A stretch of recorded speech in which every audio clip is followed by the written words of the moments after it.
እዚህ አብርሆት ላይብረሪ ህፃን ልጅ ሮቦት ለመስራት ሞክሮ ድሮንስ ለመስራት ሞክሮ ያሳየኝ ልጅ አለ።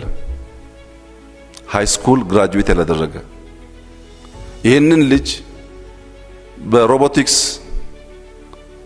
በናኖ ቴክኖሎጂ በማቴሪያል ሳይንስ ግራጁዌት አድርጌያለሁ የሚለው ሰውዬ ያልሰራውን ስራ የሰራውን ሰው እንዴት እንደሰራው አውቄ ኤምብሬስ ማድረግ ካልቻልኩ ግዴን ለማንተን ለመፍጠር መጀመሪያ ግራጁዌት ማድረግ አለብህ ካልኩት እንዳለን እንቀራለን ማለት ነው።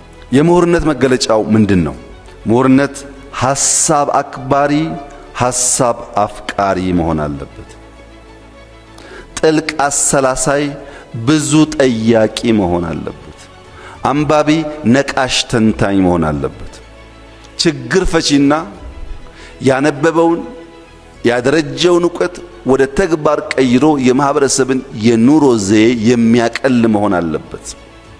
ክሪቲካል ቲንከርስ ነገሮችን ከተለመደው መንገድ በተለየ መልኩ የሚያዩ መሆን አለባቸው። ውስብስብ ጉዳዮች፣ ብዙ ጋሬጣ፣ ብዙ ችግር፣ ብዙ ቻሌንጅ የሚደረደርባቸውን ጉዳዮች ለመፍታት ለመተንተን ብቃት ያላቸው ዕውቀትን ወደሚጨበጥ ተግባር መቀየር የሚችሉ መሆን አለባቸው።